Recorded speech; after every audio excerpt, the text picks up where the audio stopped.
Selamat malam, Bapak Ibu yang dikasihi Tuhan. Kita bersyukur malam hari ini kita kembali bisa hadir dalam persekutuan doa dan juga di dalam Bible Study. Setelah kita memasuki minggu yang kedua di dalam tahun 2023. Ke depan kita tidak tahu apa yang akan terjadi. Yang kita tahu bahwa Allah akan menyertai kita. Dan Allah berjanji juga bagaimana Dia akan melakukan perkara-perkara yang ajaib yang tidak pernah kita duga. Karena Allah yang kita percaya adalah Allah yang hidup, yang maha kuasa. Saudara, kalau kita melihat perjalanan kita tahun 2022, pasti namanya perjalanan hidup ada banyak kesulitan-kesulitan yang kita alami. Saudara, dalam bagian lain Alkitab mengatakan dalam Mazmur 34, kesulitan orang benar itu banyak. Tapi Tuhan melepaskan mereka dari kesulitan-kesulitan itu. Nah, ini suatu pengalaman orang-orang kudus, orang-orang benar. Bagaimana mereka boleh melihat Tuhan yang hidup itu menolong dan melewatkan segala kesulitan yang dialami. Dan kalau kita kembali melihat perjalanan kehidupan Yosua, saudara, di dalam rangka mentaati kehendak Tuhan, Allah yang memberi perintah, Allah juga yang berjanji kepada Yosua. Bagaimana dia akan menyertai Yosua dan akan berikan kemenangan demi kemenangan di dalam menghadapi tantangan yang kita, tantangan-tantangan hidup yang dia alami. Saya berharap melalui kehidupan Yosua itu juga boleh menjadi suatu contoh bagaimana Yosua belajar untuk mentaati Tuhan dan melibatkan Tuhan di dalam segala tingkah laku dalam kehidupannya. Hari ini, saudara, kita akan mempelajari di dalam Yosua pasal ke-10. Ya. Kita akan membaca ayat 1 sampai dengan ayat yang ke-15. Seperti biasa, saya akan membacakan ayat 1 dan 2. Kemudian, saudara sekalian bergantian bisa membaca ayat 3 dan 4 dan seterusnya sampai dengan ayat yang ke-15. Harap setiap saudara mempersiapkan diri dan spontan melanjutkan pembacaan kitab suci kita. Saya akan membacakan hal ini. Yosua 10 ayat yang pertama dan kedua. Setelah terdengar oleh Adoni-Sedek, orang Raja Yerusalem, bahwa Yosua telah merebut Ai dan telah menumpasnya, seperti yang dilakukannya terhadap Jericho, terhadap rajanya. Demikianlah juga dilakukan terhadap Ai dan terhadap rajanya. Bahwa penduduk kota Gibeon telah mengadakan ikatan persahabatan dengan orang Israel dan diam di tengah-tengah mereka. Maka sangat takutlah orang, sebab Gibeon itu kota yang besar, seperti salah satu kota kerajaan, bahkan lebih besar dari Ai, dan semua orangnya adalah pahlawan. Silakan ayat ketiga dan keempat, saudara melanjutkan. Sebab itu Adoni-Sedek, Raja Yerusalem, menyuruh orang kepada Hoham, Raja Hebron, kepada Piriam, Raja Yarmut, kepada Yafia, Raja Lakis, dan kepada Debir, Raja Englon, mengatakan, datanglah kepadaku, dan bantulah aku, supaya kita menggempur Gibeon, karena telah mengandalkan ikatan persahabatan dengan Yosua dan orang Israel. Lalu kelima raja orang Amori itu berkumpul dan bergerak maju. Raja Yerusalem, Raja Hebron, Raja Yarmut, Raja Lakis, dan Raja Eglon. Mereka beserta seluruh tentara mereka. Mereka berkemah mengepung Gibeon dan berperang melawannya. Lalu orang-orang Gibeon itu menyuruh orang kepada Yosua ke tempat perkemahan di Gilgal mengatakan, jangan menarik tanganmu daripada hamba-hambamu ini. Datanglah dengan segera kepada kami. Lepaskanlah kami dan bantulah kami. Sebab semua raja orang Amori yang diam di pegunungan telah bergabung melawan kami.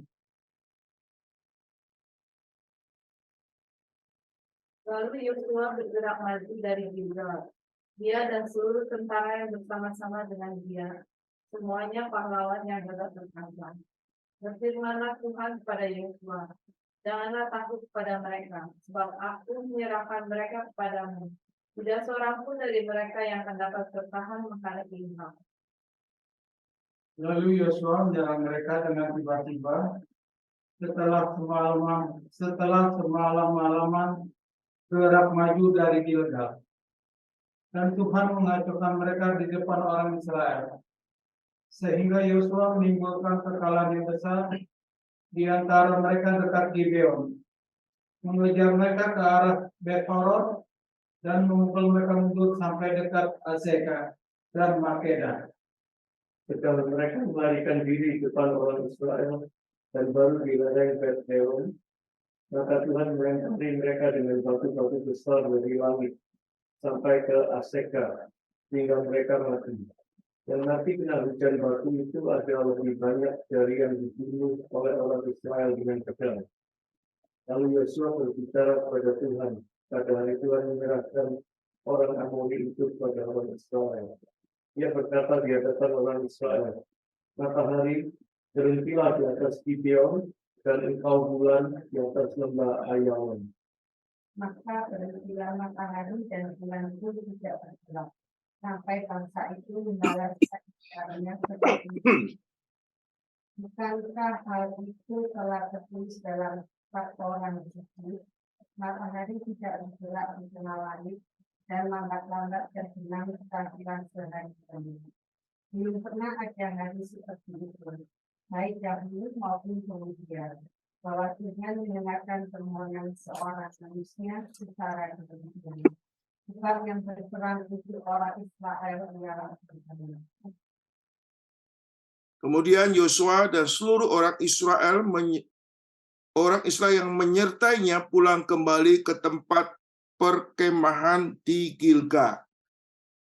Demikian saudara, kita sudah membaca di dalam Yosua pasal ke-10 ayat yang pertama sampai dengan ayat yang ke-15. Saudara, di dalam pasal ini terdiri daripada 43 ayat, saudara. Ayat pertama sampai dengan ayat ke-43. Tapi kalau saudara membaca dengan teliti, kita akan melihat ada sedikit pembagian, saudara, di dalam pembahasan, saudara. Yaitu di dalam ayat ke-9 sampai dengan ayat ke-15. Ya. Ayat 8 sampai 15 kita melihat pekerjaan Tuhan ya, yang menolong Yosua di dalam peperangan melawan raja-raja di Kanaan itu, saudara. Dan khususnya ayat 9 sampai ayat 15 itu ceritanya mirip dengan ayat ke-16 sampai 43. Tapi di sini sudah ada penekanan tersendiri. Kalau kita membaca ayat 9 sampai 15 lebih melihat pekerjaan Tuhan yang menyertai dan menolong Yosua dalam peperangan. Sehingga peperangan itu boleh dimenangkan oleh Yosua. Dan ayat ke-16 sampai ayat yang ke-43 kita akan melihat bagaimana Yosua menjalankan peperangan itu sendiri. Jadi kita melihat, saudara, dua hal. Allah yang bagaimana Allah menyatakan kehadirannya dan campur tangannya di dalam kehidupan Yosua di dalam peperangan ini. Dan ayat ke-16, 43, bagaimana lebih banyak penekanan bagaimana Yosua melakukan peperangan itu dan peperangan dimenangkan oleh Yosua, saudara. Jadi aspek lain ini ada unsur kedaulatan Allah dan tanggung jawab atau usaha manusia. Dan kalau ayat 9 sampai 15 itu ceritanya singkat. Jadi kita tidak baca. Tapi ayat 16 sampai 43 lebih diceritakan mengenai detil-detil peperangan itu bagaimana berjalan. Ini sekilas mengenai kita membaca daripada kitab Yosua yang akan kita pelajari, saudara. Kita akan masuk pertama, saudara, ayat yang pertama dan kedua di sini. Jadi, saudara, bagaimana Yosua melawan raja-raja di Kanaan. Di sini disebutkan, saudara, ada namanya Raja Adoni-Sedek, Raja Yerusalem. Saudara, setelah Yosua mengalahkan Jericho, mengalahkan Ai, yes, lalu terjadi suatu perjanjian Gibeon. Dan semua peristiwa ini, saudara, diketahui oleh raja daripada Yerusalem, yaitu Raja Adoni-Sedek. Jika katakan setelah terdengar oleh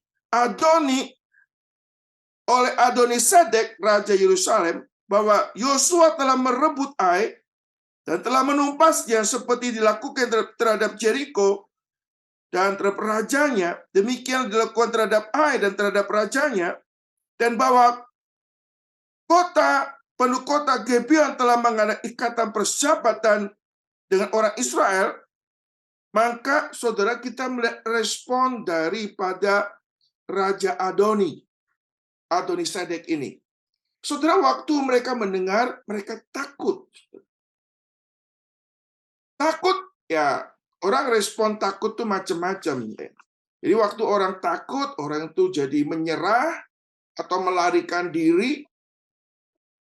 Tapi yang dilakukan daripada Adoni-Sedek Yerusalem itu, mereka takut tetapi tetap mau melawan, saudara. Itu pertama. Jadi mereka waktu takut, mereka mau melawan. Lalu kalau melawan, dia melakukan peperangan sendiri, melawan Gibeon atau melawan orang-orang Israel, pasti mereka akan kalah, saudara. Maka mereka berusaha untuk membangun koalisi, membangun suatu kekuatan dengan melibatkan orang lain. Nah, saudara, kita melihat ayat yang ke-21b, dan bahwa penduduk kota Beon telah mengalami ikatan persahabatan dengan orang Israel yang diam tengah-tengah mereka. Ayat kedua, maka sangat takutlah orang-orang Gibeon ini. Sebab Gibeon itu kota besar, seperti salah satu kota kerajaan, bahkan lebih besar daripada Ai. Dan semua orangnya adalah gagah perkasa. Sebab itu Adonai, Raja Yerusalem, menyuruh orang kepada Horam, Raja Hebron, kepada Piriam, Raja Yarmut, kepada Yafia, Raja Laksis, dan kepada Debir, Raja Eglon, dan mengatakan, datanglah kepadaku, bantulah aku, supaya aku menggempur Gibeon, karena mereka telah mengadakan kesepakatan, persahabatan dengan Yosua dan orang Israel. Saudara, saudara Yesus Kristus, kita melihat, saudara, yang pertama, orang Yerusalem ini, Adoni-Sedek, mereka takut. Tapi pada waktu takut mereka nggak menyerah, saudara. Ini suatu contoh, ya. Contoh ketakutan itu ada orang-orang tertentu memikirkan bagaimana menyelesaikan kesulitan atau tantangan dalam hidup. Saudara, waktu sulit kadang-kadang kita mau berpikir keras. Ya. Orang kalau dalam kesulitan ada yang menyerah sebelum berperang. Dalam kesulitan kadang-kadang kompromi. Atau dalam kesulitan kita mulai berpikir keras bagaimana menghadapi atau menyelesaikan. Saudara, di dalam kita mengikut Tuhan, Tuhan tidak janji kalau kita ikut Tuhan itu semua jalan mulus. Nggak ada kesulitan, nggak ada tantangan. Tuhan tidak menjanjikan bahwa kita akan melewati hidup yang lancar. Kadang-kadang Tuhan mengizinkan kesulitan, penderitaan yang kita alami, saudara. Nah, waktu kita menghadapi kesulitan tanah yang kita hadapin, bagaimana sikap kita, saudara? Ya, kalau kita melihat orang Israel, sikapnya bersungut-sungut, marah sama Tuhan, atau akhirnya kadang ada yang kompromi. Dan kita melihat saudara kata Yesus Kristus, khususnya Raja Adonisedek, Raja Yerusalem ini. Waktu mereka dalam kesulitan, mereka juga takut. Tapi kita melihat mereka berusaha untuk menyelesaikan kesulitan ini. Dengan apa? Dia membangun koalisi raja-raja yang ada di sekitarnya untuk melawan Yosua dan orang Israel.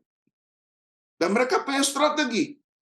Yang pertama, mereka harus melumpuhkan Gibeon. Gibeon sudah membangun MOU atau membangun perjanjian dengan yang namanya Yosua dan orang Israel.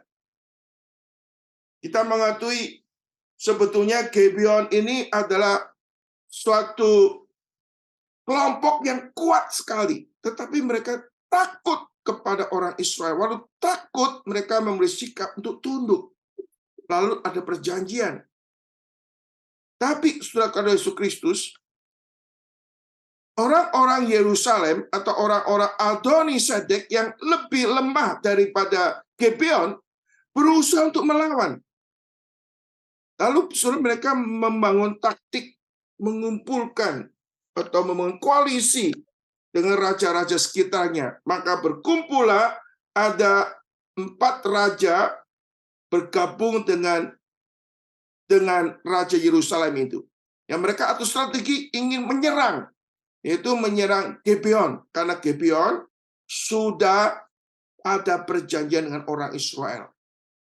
Saudara, kalau kita melihat di dalam peperangan yang sedang terjadi antara Rusia dan Ukraina, saudara, ini menjadi ketakutan, kekhawatiran Rusia. Kalau suatu kelak Ukraina itu bergabung dengan NATO, maka tempat itu menjadi tempat yang strategis yang bisa menghancurkan Rusia, saudara. Maka Rusia bagaimana berbagai macam cara untuk mempertahankan Ukraina ini supaya tidak masuk di dalam NATO atau dia di bawah kekuasaan daripada Amerika sebagai yang menjadi dominan dalam NATO. Saudara, ini kasus mirip-mirip seperti itu, saudara. Gibeon sudah bergabung dengan Yosua dan orang Israel. Dan ini akan menjadi kekuatan yang besar yang bisa mengancam seluruh akan Kanaan, saudara. Kita melihat suka Yesus, Tuhan kalau kita melihat cara Tuhan bekerja itu kadang-kadang di luar apa yang kita pikirkan, saudara. Tuhan bisa memakai orang-orang kita nggak harapkan menjadi partner di dalam kita mengerjakan misi kerajaan Allah. Kalau kita melihat pada waktu Yosua masuk Jericho, ada namanya Rahab. Rahab menjadi partner di dalam misi kerajaan Allah untuk menghancurkan Jericho. Nah sekarang setelah kata Yesus Kristus, orang-orang Gibeon adalah orang-orang Kanaan yang sadar dia sedang menghadapi kekuatan yang besar daripada Tuhan, dia tunduk kepada orang Israel, kepada Yosua. Berarti kekuatan orang Israel lebih kuat dengan kehadiran Gibeon ini, saudara. Bahkan orang Gibeon ada orang yang familiar dan kondisi situasi yang ada di Kanaan, saudara. Ini partner yang kita nggak pernah kepikir. Sisi lain memang ini ada sesuatu hal yang unik sekali. Kita nggak bisa pahami. Karena Tuhan perintahkan orang-orang Gibeon harus dimusnahkan. Tapi mereka mau tunduk kepada orang Israel, mau menjadi hamba. Lalu mereka bersumpah tidak mau membinasakan orang-orang Gibeon. Dan sekarang orang Gibeon menyatu dengan orang Israel. Berarti tanpa sadar di sini ada koalisi, boleh kata. Ada suatu kekuatan yang lebih besar yang ada pada orang Israel. Nah, ini ada cara Tuhan yang kita nggak duga. Ada orang-orang yang kita nggak duga. Tuhan siapkan mereka untuk menjadi partner di dalam pekerjaan Tuhan. Nah, sekarang saudara, orang-orang Gibeon karena dia sudah ada di pihak orang Israel, maka orang-orang Kanaan yang lain nggak suka. Berusaha untuk menyerang Gibeon, untuk menghancurkan Gibeon. Lalu bagaimana Gibeon menghadapi koalisi daripada Adoni-Sedek ini? Saudara, kalau Gibeon menghadapi koalisi yang besar ini, maka Gibeon sadar dia tidak sanggup menghadapi ini. Ada keterbatasan tidak menghadapi koalisi daripada yang dibangun oleh Adoni-Sedek ini, saudara. Di tengah kesulitan, maka orang Gibeon ini memberitahu Yosua supaya Yosua menolong mereka menghadapi 5 raja orang Amori ini. Ini kisah yang menarik sekali, saudara. Lalu bagaimana, saudara, respon daripada Yosua? Pada waktu Gibeon, orang-orang Gibeon datang kepada dia, minta pertolongan. Karena situasinya sangat mengancam keberadaan daripada Gibeon, saudara. Kita akan lanjutkan pembacaan kita, saudara.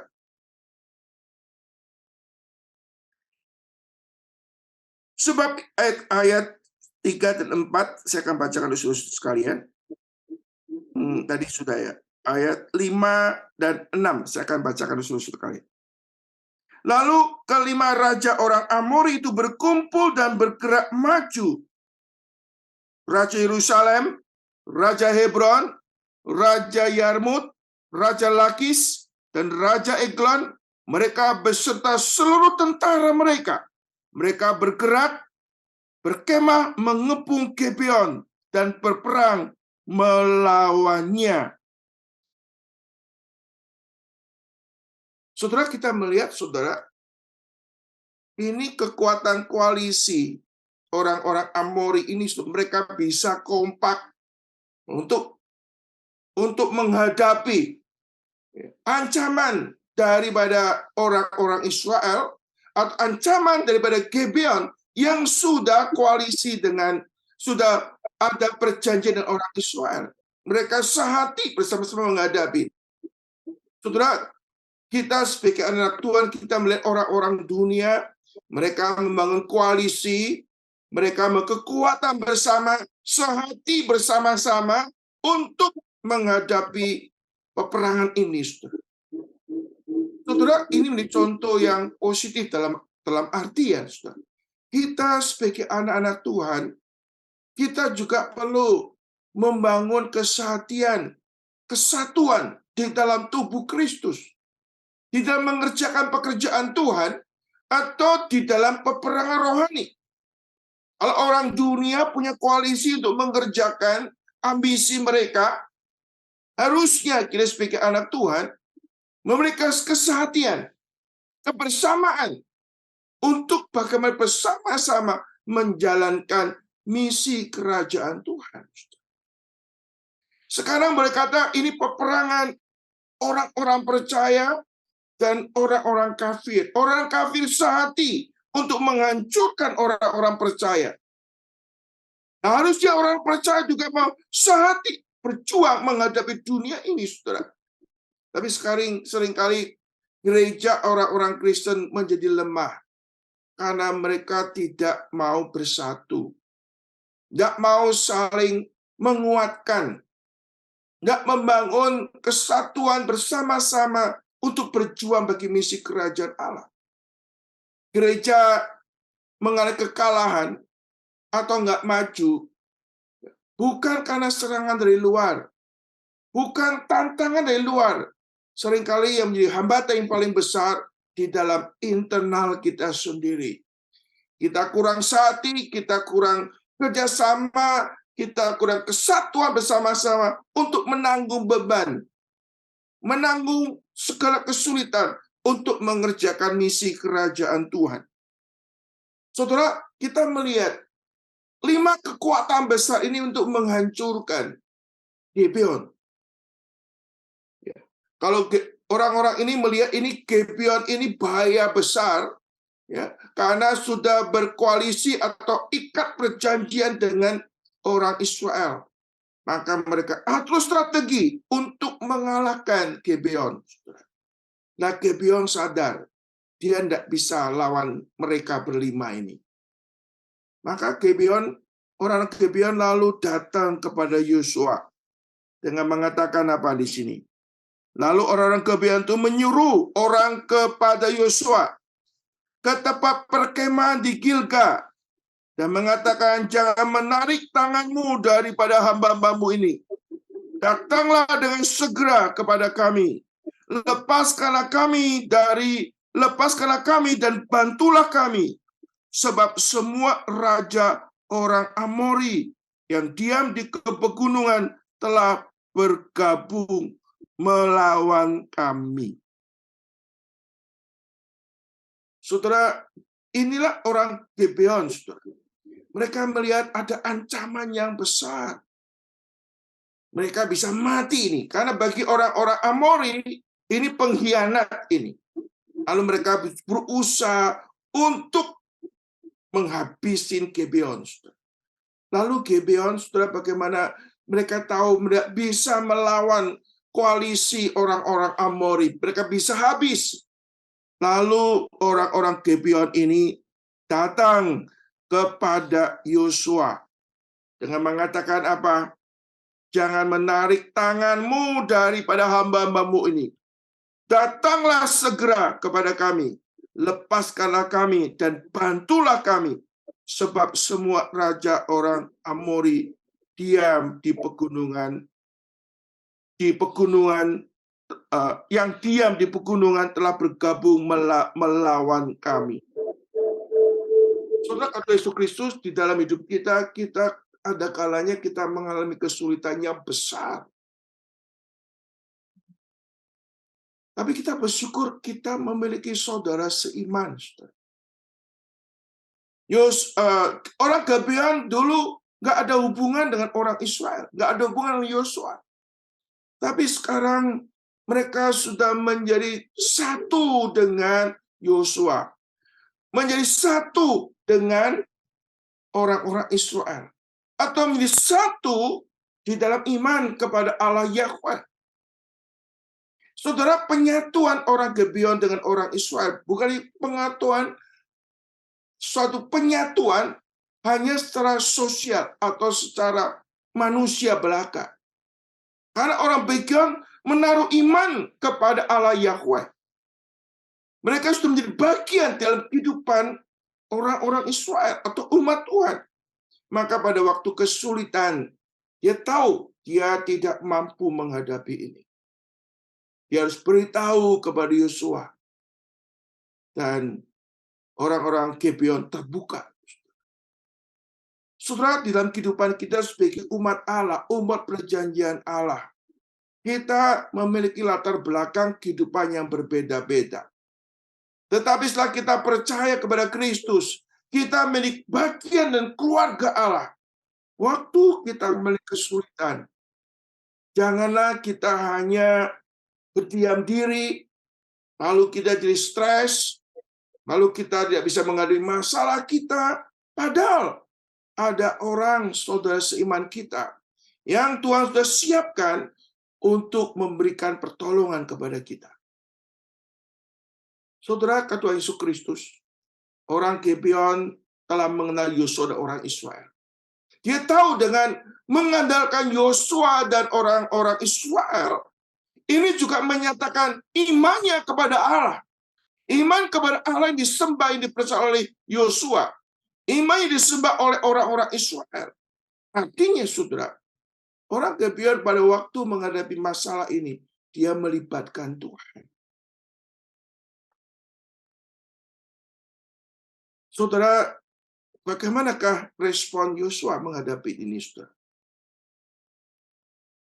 Saudara, beberapa saat ini waktu saya ada di perjalanan ya, saya di samping saya ada sidang sinode, bisa ketemu keluarga, saya juga bertemu dengan saudara-saudara seiman, bertemu dengan rekan-rekan hamba Tuhan, atau juga bertemu dengan banyak orang-orang yang saya kenal, saudara. Sebagian mereka melihat kehidupan saya, bahkan Tuhan pimpin, dan sebagian mereka, saudara, curhat kesulitan yang mereka alami. Macam-macam kesulitan mereka alami. Ya, kesulitan finance, kesulitan keluarga, kesulitan pelayanan, dan banyak problem yang mereka hadapi, saudara. Lalu bagaimana saya berespon, saudara? Saya harus berespon, saudara.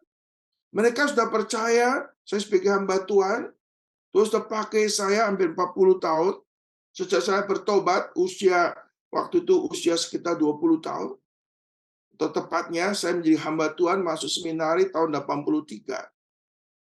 Berarti sudah 40 tahun. 40 tahun saya bisa lewat bersama dengan Tuhan.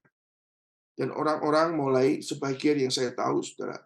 Dan ada juga pertolongan itu bukan hanya sekedar pertolongan nanti. Saya harus segera memberikan jawaban secara lisan atau jawaban dan tindakan yang konkret, saudara.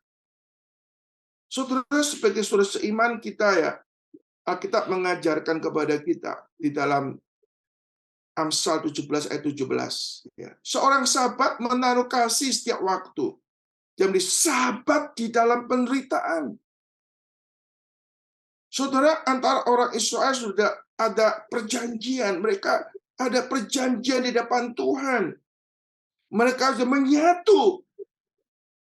Sehingga wujud dari penyatuan ini, bagaimana mereka belajar untuk saling menolong satu dengan yang lain pada waktu kesulitan.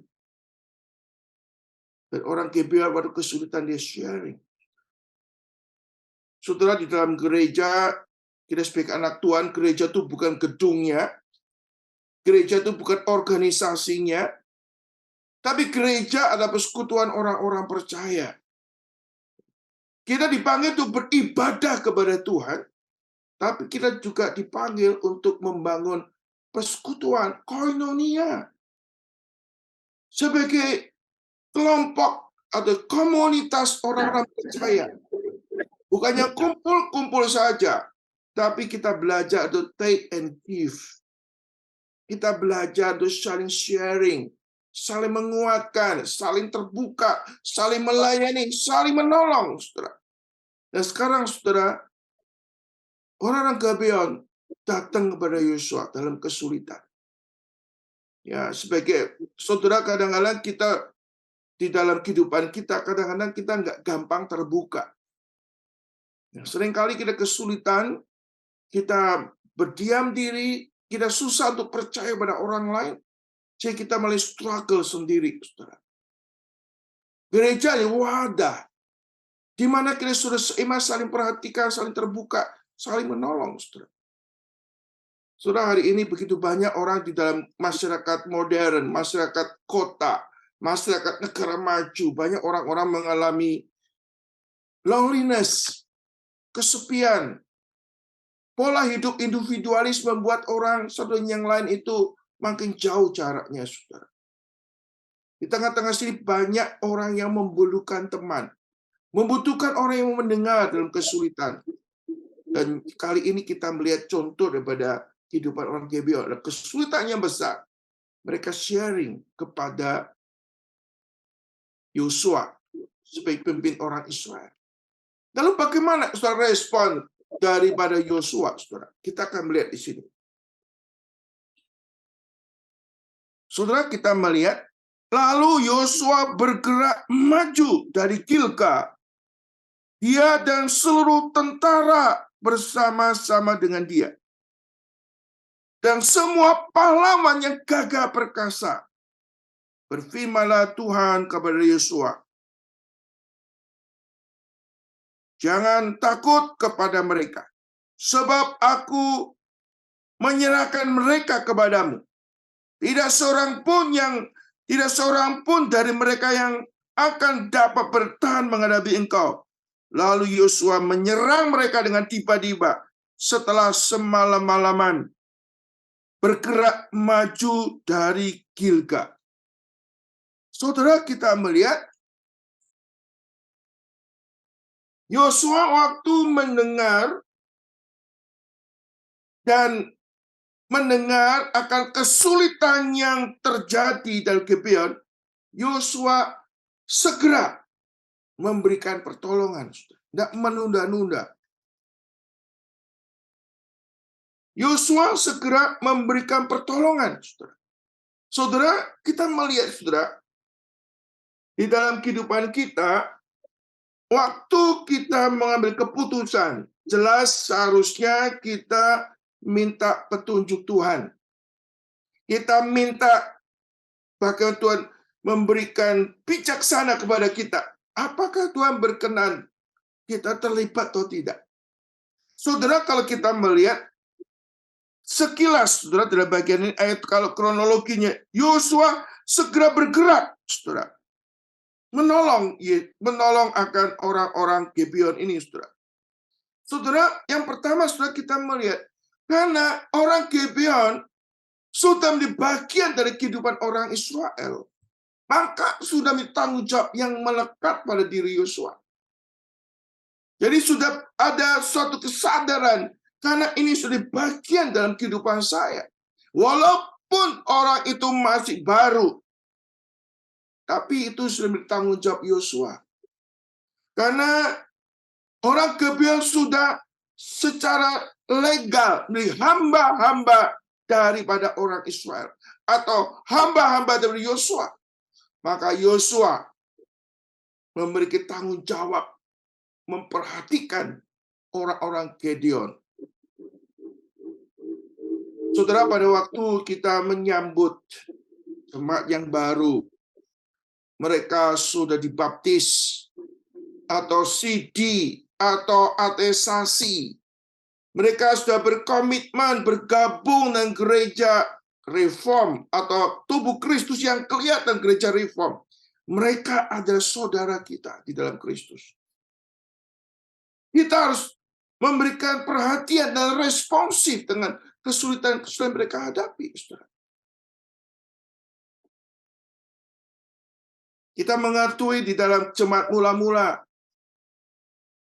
mereka saat ini sepikir, belajar firman Tuhan bersama-sama, lalu mereka juga menjual harta miliknya, membagi-bagikan kepada jemaat yang memerlukannya. Spontanitas memberikan pertolongan, saudara.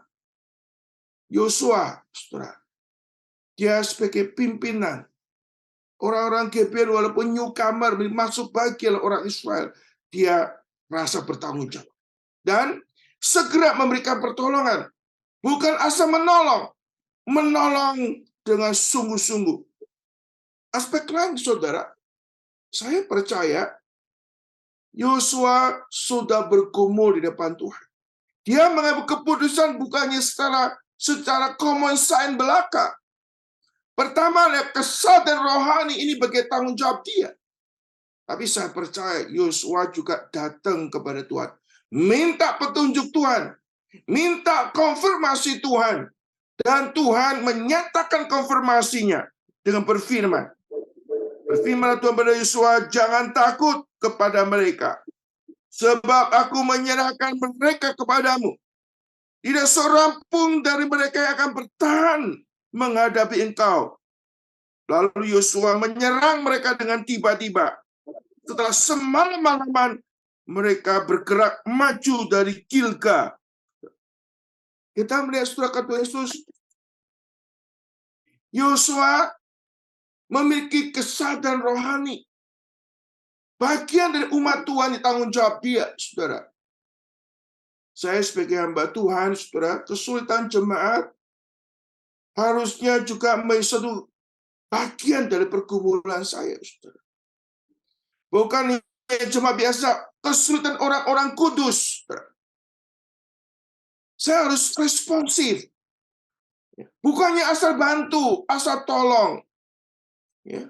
Kalau kita mengetahui di dalam kehidupan kita, saudara, kita mempelajari kitab Filipi di dalam khotbah, saudara, dikatakan, janganlah kamu hanya memperhatikan kepentinganmu sendiri, tapi kepentingan orang lain juga. Artinya kita jangan jadi orang egois, hanya memikirkan diri sendiri. Kita belajar untuk memikirkan kebutuhan orang lain. Artinya kita mau hidup berbagi kepada orang lain, saudara. Tapi saudara, Alkitab juga mengajarkan lebih daripada itu, saudara. Bahkan menganggap orang lain lebih utama, lebih penting daripada diri kita, saudara. Artinya saudara, kadang-kadang di dalam level kita harusnya punya perhatian, tapi rohani kita meningkat. Kita menganggap orang lain lebih penting daripada diri kita, sehingga kita rela berkorban untuk orang lain. Artinya kita memberikan perhatian bukan sekedar memberi. Kadang-kadang kita memberinya sekedar. Nah, saya ada kelebihan, saya kasih lah. Tapi kadang-kadang Tuhan ingin kita meningkat daripada itu.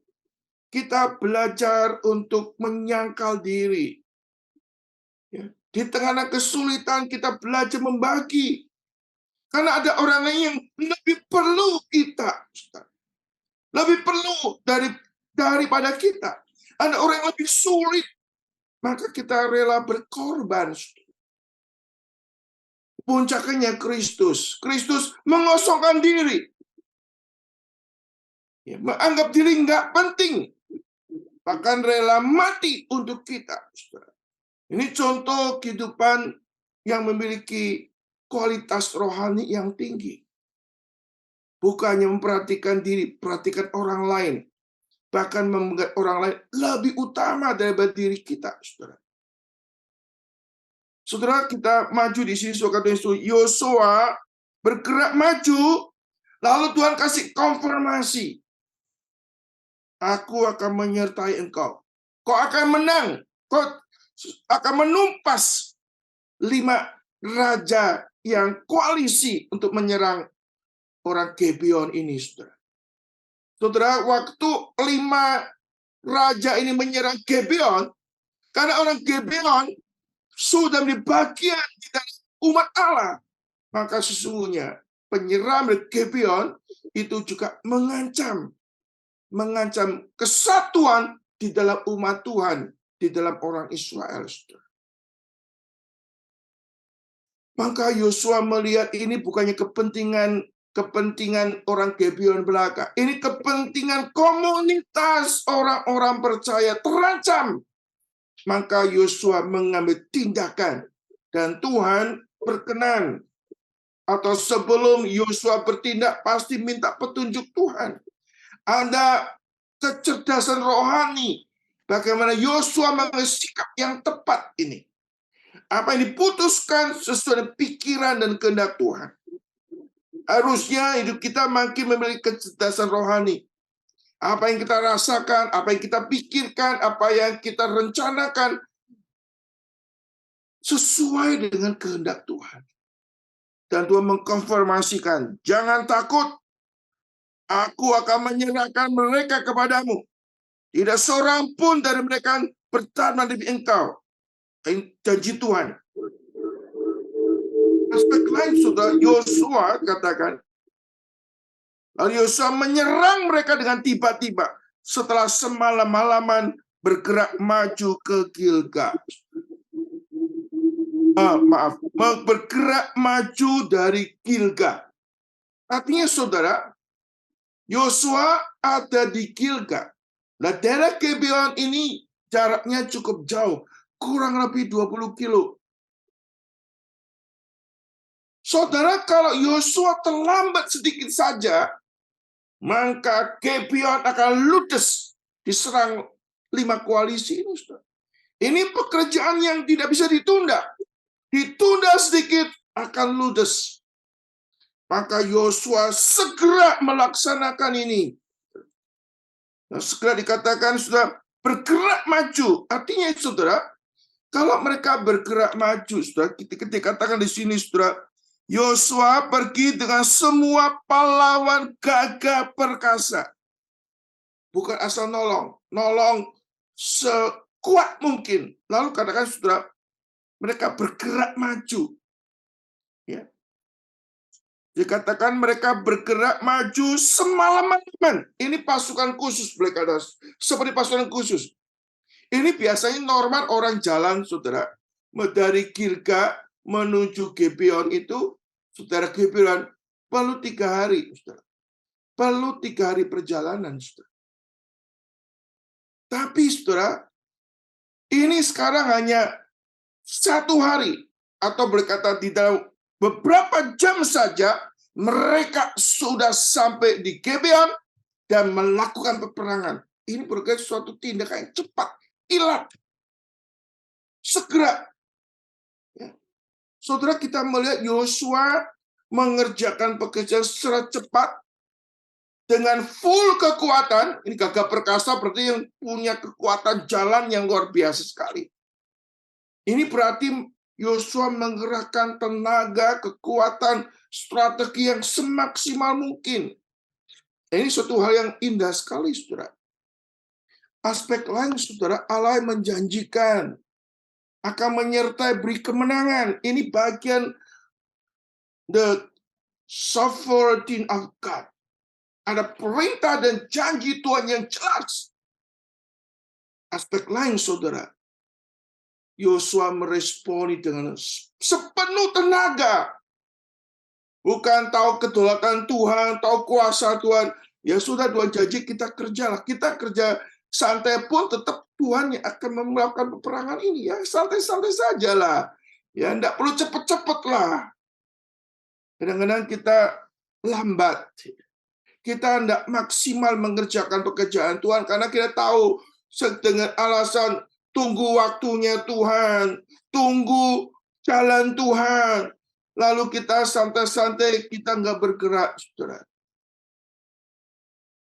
Kedaulatan Tuhan, kuasa Tuhan, waktu Tuhan tidak membuat kita bermalas-malas setengah hati atau membuat kita menunda-nunda waktu, saudara. Kita harus mengejar waktu. Sebenarnya waktu nggak bisa dikejar, saudara. Kita harus bagaimana memaksimalkan waktu yang ada, saudara. Banyak suka kita menunda, masih ada waktu. Hanya banyak pekerjaan Tuhan terbengkalai, saudara. Pekerjaan Tuhan nggak maksimal. Yosua tahu Allah telah janji. Tuhan tahu bahwa Allah menyertai kemenangan. Tapi ada human responsibility daripada Yosua. Dia kerja kilat sepenuh hati. Perjalanan 20 km ini, saudara. Dia cari orang yang hebat, lalu mereka bekerja begitu luar biasa sekali. Artinya, saudara, sebelum mereka tahu musuh mereka ini datang, mereka sudah datang dan menyelesaikan semua, saudara. Ini datang tiba-tiba, saudara. Jadi suatu yang nggak pernah mereka duga secepat ini kekuatan itu tiba. Aspek lain, kalau mereka terlambat, Yosua terlambat, Gibeon bisa hancur. Di sisi lain, saudara, kalau Yosua dan kawan-kawan ini terlalu berlambat-lambat, keburu kekuatan musuh akan lebih siap untuk menghadapi peperangan ini. Jadi Yosua ahli strategi. Dia tahu Tuhan Maha Kuasa, tapi dia gunakan segenap otaknya untuk berpikir untuk memenangkan peperangan itu, saudara.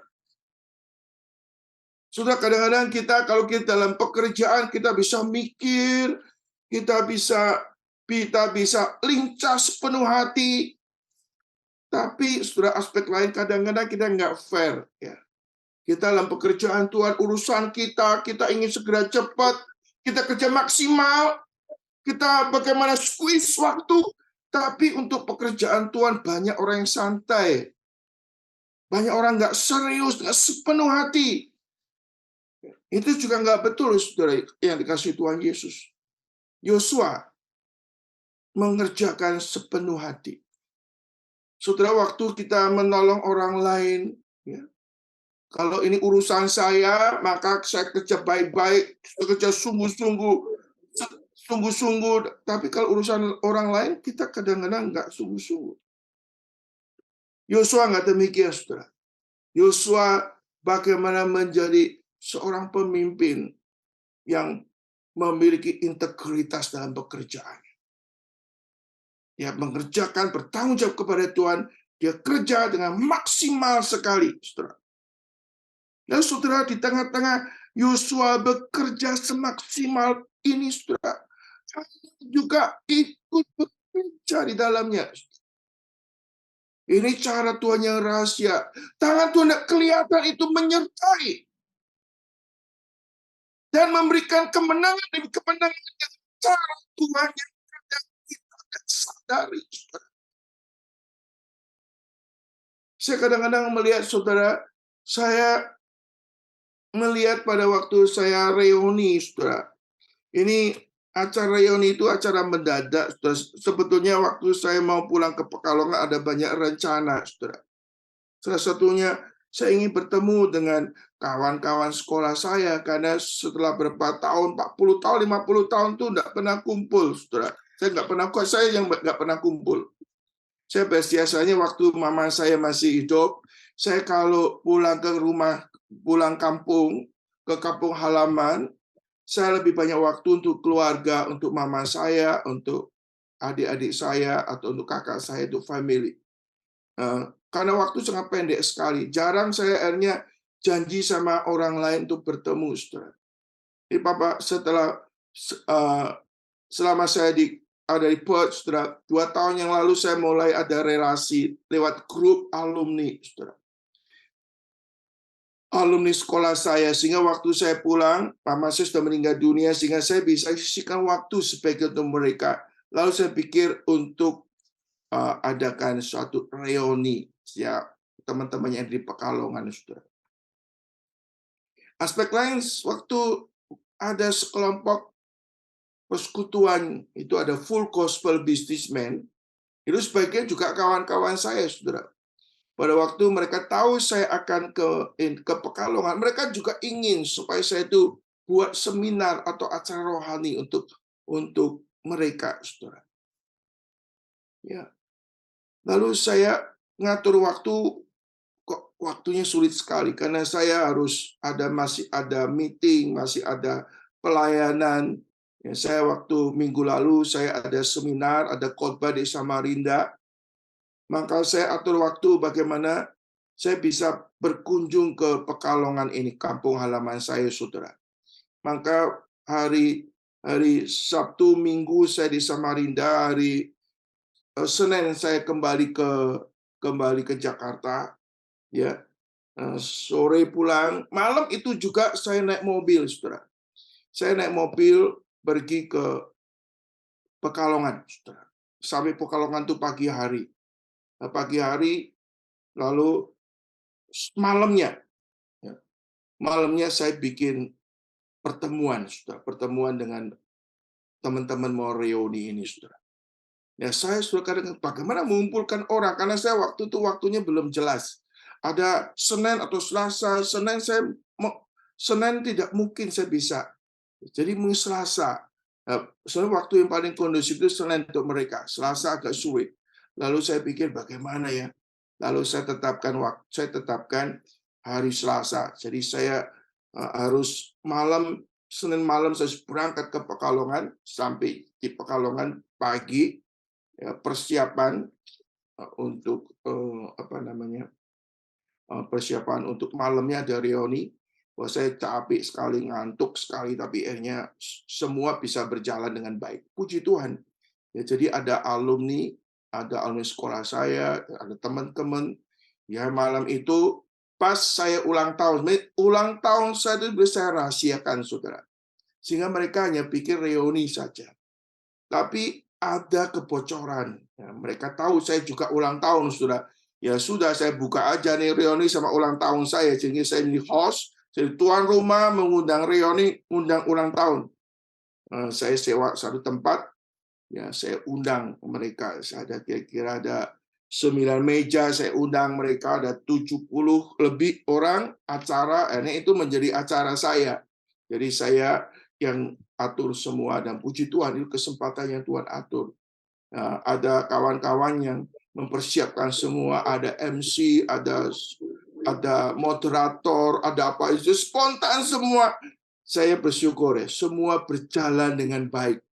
Itu dalam berapa hari acara setting dengan baik, dan puji Tuhan itu kesempatan saya mengabarkan Injil juga pada kawan-kawan saya yang bukan Kristen, dan mereka berkesan sekali. Dan juga ada orang dari Skotlandia tuh pas tamu di sini, ada di sini bersama istrinya ikut dalam acara itu.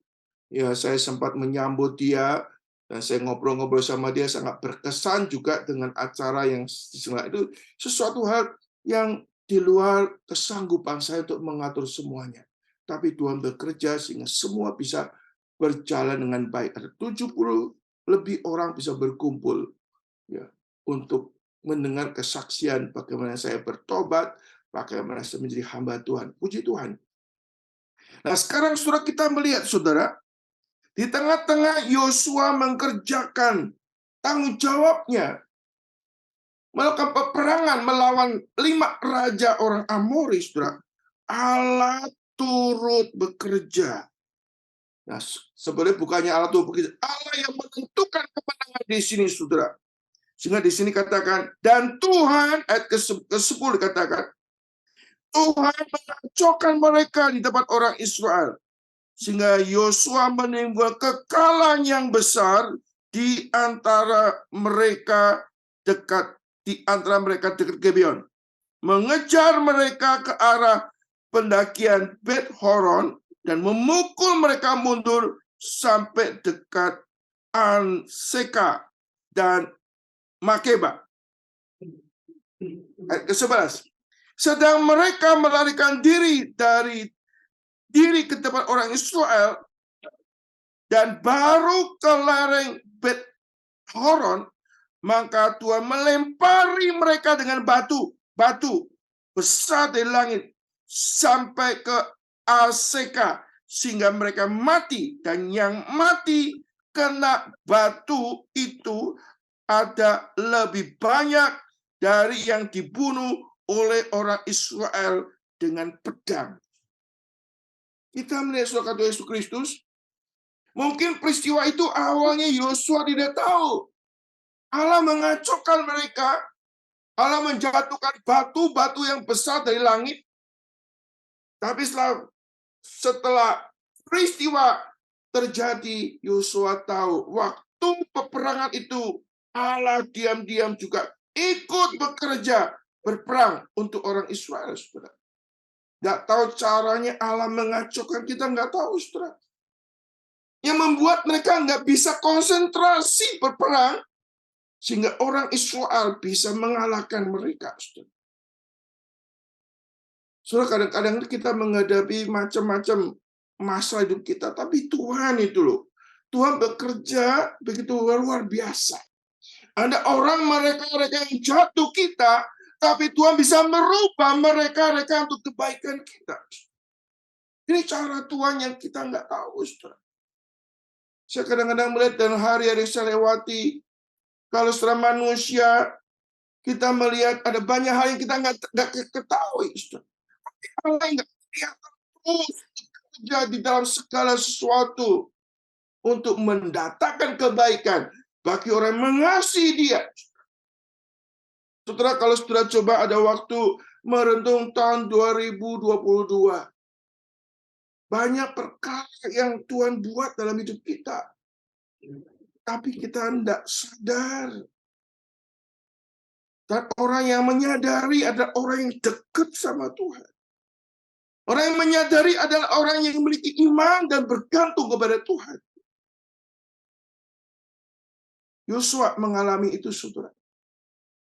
Lalu ada batu dari langit. Ada penafsir yang mengatakan ini adalah kristal-kristal. Ya. Itu ada kristal-kristal es yang turun dari langit, yang jatuh lalu menyerang, mematikan mematikan orang-orang Amori, saudara. Dan jatuhnya batu-batu besar ini, saudara, ini juga dalam kontrol Tuhan.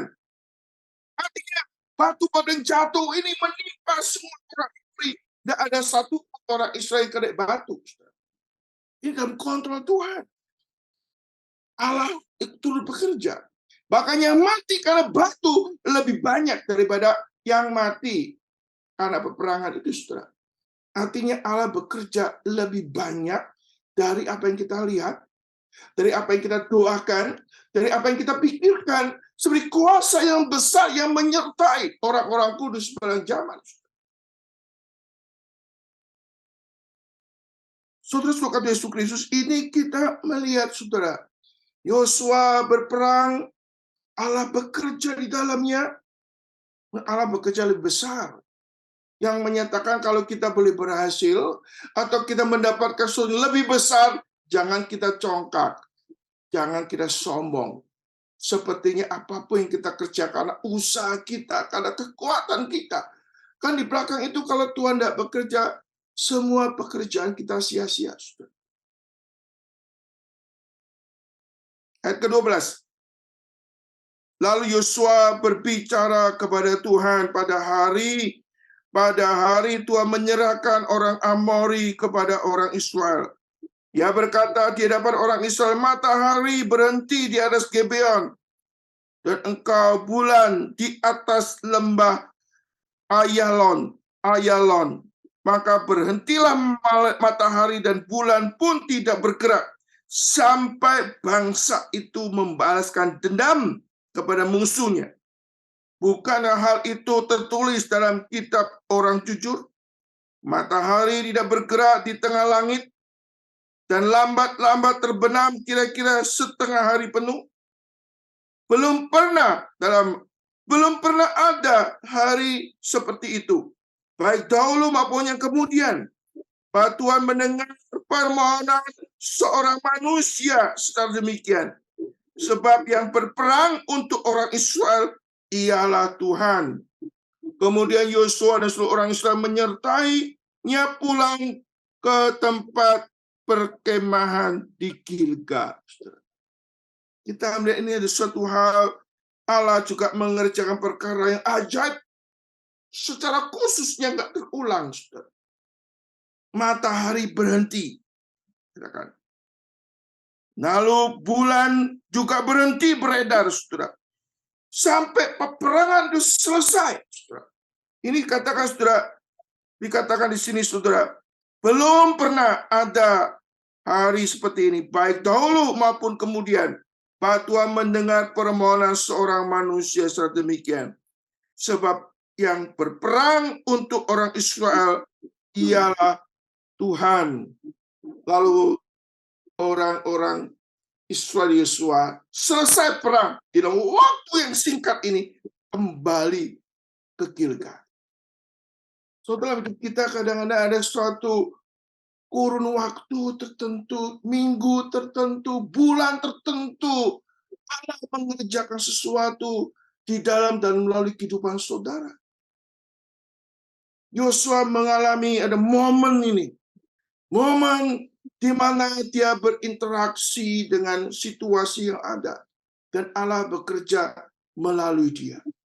Yosua pergi ke Gibeon, selesai masalahnya orang Gibeon, dia kembali ke Gilgal. Ya baik, setelah kasih Tuhan Yesus Kristus, kita sudah melihat satu bagian narasi, ya. Narasi gimana Yosua telah menyelesaikan satu episode dalam kehidupannya, di dalam memberikan pertolongan kepada orang Gibeon.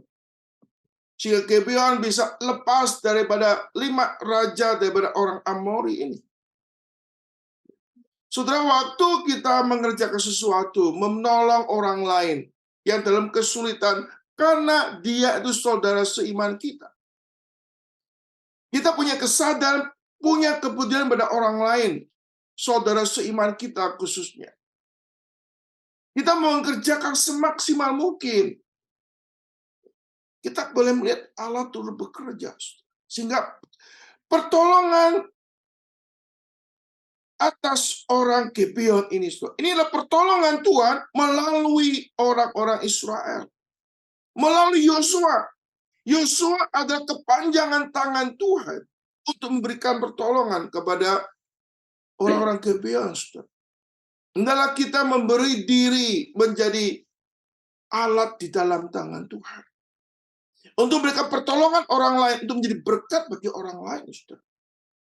Yosua bisa menolong, bisa menyelesaikan masalah orang Gibeon, bukan dengan kekuatannya sendiri. Dia dengan pertolongan Tuhan juga, saudara. Kiranya firman Tuhan yang kita pelajari hari ini, saudara, bisa memberikan suatu pemahaman yang lebih utuh dalam kehidupan kita, dalam komunitas kita, sebagai orang-orang disatukan dalam tubuh Kristus. Kita mau ada kepedulian, kita mau take and give, kita mau memberi hidup dipakai oleh Tuhan, sehingga lewat hidup kita, banyak orang boleh mengalami pertolongan dan anugerah Tuhan.